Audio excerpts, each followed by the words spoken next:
Good morning, everybody. Today's Tech Tuesday topic is email etiquette, sending emails to multiple recipients and knowing the difference between to, CC, and BCC, as well as reply and reply all. Email is probably the most popular method of communication in professional work environments, so it's important to understand how to use it correctly. Most emails include various recipient fields such as to, CC, and BCC. Understanding how to use these fields and how they differ can help you increase productivity in the workplace. The subject line. Use the subject line wisely. It should be clear and direct. An individual receiving an email should be able to know the context and the content of an email simply by the subject line before opening it. Always be clear and direct with your digital communication so that information does not get lost, misplaced, or misinterpreted in the email shuffle. 2, this is where you list those you want to send an email to. The recipients need to decide, do I need to act? You can have as many recipients as you want, but you must have at least one. When you enter a recipient's name into the to field, it's understood that you are directing their attention to information within and/or requiring that they take some form of action. Recipients need to read closely. They might be receiving important information, have to respond, or there may be specific things they have to do listed within. Recipients in the to field can see other recipients in this field, as well as recipients listed in the CC field. What is CC? CC stands for carbon copy, and it's sometimes referred to as courtesy copy. You can think of recipients you enter in this field as those typically not required to take action or reply to the email. It's most often used to keep those professionals informed of the information included in the email. There is something that they need to know. Recipients in the CC field are able to see people in the to field. BCC. What is BCC? BCC is an abbreviation that stands for blind carbon copy. It is a function of email that allows a sender to hide the addresses of other recipients in an email sent to multiple recipients. Addresses in the to field and the CC field appear in the messages, but users cannot see the addresses of anybody you included in the BCC field. Be careful with BCC. So here's kind of an example. This may be a little difficult to follow along, and you may have to watch this video a couple times to understand it. You send out an email to your colleague, either in the to or the CC field, and you add a third party, the principal, to the BCC field. Remember, those in the BCC can see those in the to and the CC fields. Those in the to and the CC fields can see one another, but not those listed in the BCC. If someone in the BCC field replies all, those in the to and the CC fields will now know there were others on the email. And if this happens, you've now broken confidence and trust with those that you included in the to and the CC fields.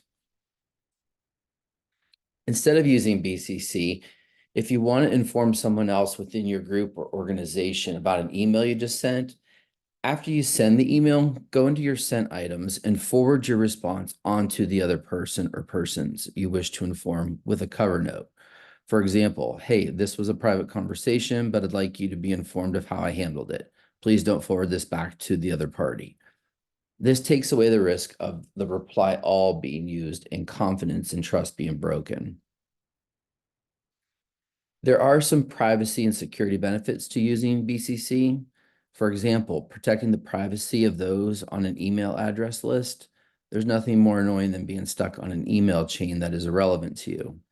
Sending it to yourself because you need a record of it prevents unnecessary inbox overflow. If you're sending out an original email that is important for many people to see, but you don't want everyone to receive unnecessary replies or personal questions, BCC is perfect.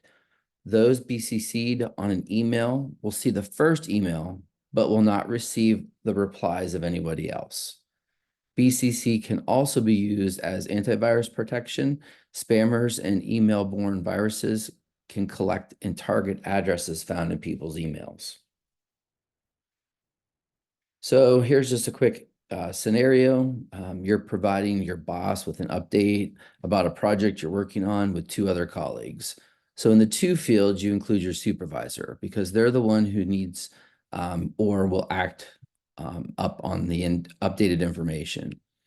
You carbon copy your two collaborators. They need to know the supervisor was updated, but maybe you BCC yourself just to keep a record of the email. But remember to be careful with that one. Let's take a minute to talk about reply versus reply all and the difference between them. Reply only delivers your response to the last sender, and reply all delivers the reply to all the people involved in the conversation, including those in the carbon copy. Don't be that person who hits reply all to the entire distribution list to say thank you. Just stop doing that. So when is it okay to use reply all? When you're asked to do so. When you have relevant questions that other recipients in the thread might have or find helpful. When your reply could impact others in the thread. For example, if the original email contains contradictory or wrong information, you can provide, excuse me, everyone in the thread with the correct information by using reply all. Also, when the email relates to a small group working on the same project, this ensures that you keep a record of all communication in the email thread. So ask yourself this before hitting reply all. Am I boosting the signal or am I adding to the noise? If you're adding to the noise, hit forward instead. Type the names of those you want to contact. This way you know exactly who is getting your message, and it forces you to think if the person really needs to hear what you're saying. One way to be proactive. If you are sending the email and you don't want to deal with people replying all and creating chaos, put your email in the to, like you're sending it to yourself. Put all others in the BCC field. This way, if someone feels the need to reply or reply all, it will only go to you. Some final thoughts. If you're replying to an email from your phone or other mobile device, Amanda encourages you to click on the sender's name so that it expands to their actual email. Take a look at the email and ask yourself if the email you are replying to is accurate. Sometimes the person's name comes up, but the email you think you're replying to is not really theirs. As educators, we know that a well-placed piece of punctuation can make a huge difference in the message we're trying to convey to others. And ensure that you are not in such a rush to hit send that you do not take the time to give your digital communication a second read over. You will often find that you may want to adjust your words, your tone, or your request before clicking send. Jerry Brooks. Some of you may have seen his videos. Jerry Brooks is both a former principal from Lexington, Kentucky, and a passionate public speaker whose focus is on encouraging and helping teachers improve their instructional abilities. Let's take a minute and watch this video. I would like to do a public service announcement today for certain people in this world because these two things have happened to me this week. I've already discussed these things in detail, but I felt the need to be able to discuss these two things again that are driving me crazy. And I know they're driving people crazy all over the world. The first issue is email. We have some people that don't understand what it is you can do with an email. So I'd like just to make it really simple. There are 4 things you can do with an email. The first thing you can do when you receive an email is to reply. When you reply, you are answering the person that sent you an email. Someone says, "How are you doing?" And you type in, "I'm doing well," reply. You are talking just back and forth to that person as if you were on the telephone with that person. That is reply. The second thing you can do is push delete. If someone sends you an email that's not very important to you or you don't need to know anymore, boom, delete. You just push delete and it's gone. That's a very important thing to do with an email. The third thing you can do is forward.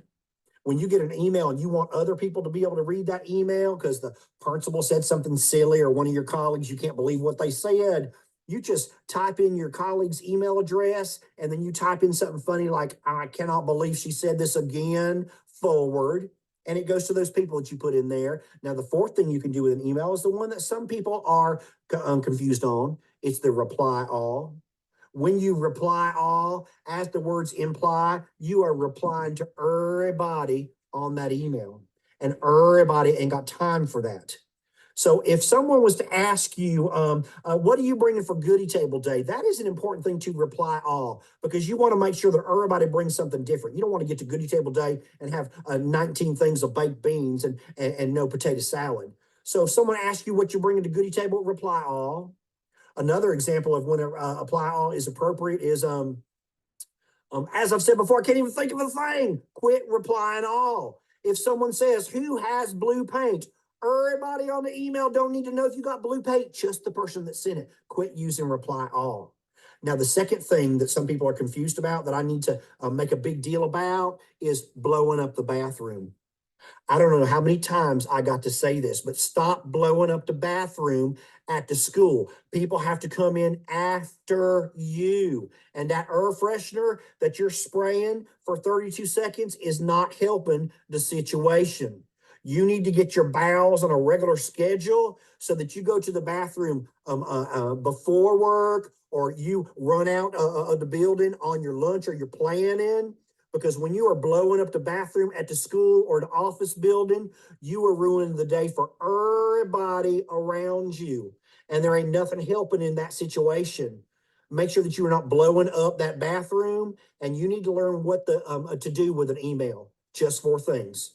Thank you for this public service announcement. I hope that you appreciate it. All right. If you haven't watched any of Jerry Brooks' other videos, I'd encourage you to do so. He's quite comical and has good messages. Something that I disagree with that he said is, when you reply all to the goodie table, please don't reply all with what you're bringing to the goodie table. That just junks up everybody's email. Send a Google Doc link where people can sign up from a single email. It's much easier. I would like to do a Oops, sorry public about service that. Move on to the next one. All right, so that's it. I hope this video helps you with some of the differences between CC and BCC, as well as when you use reply and reply all. If you're still confused, search it and do some more reading on it. There can be many layers to these topics depending on the situation and environment you're in. I try to give you some of the basic information. Hope you all have a great rest of your day.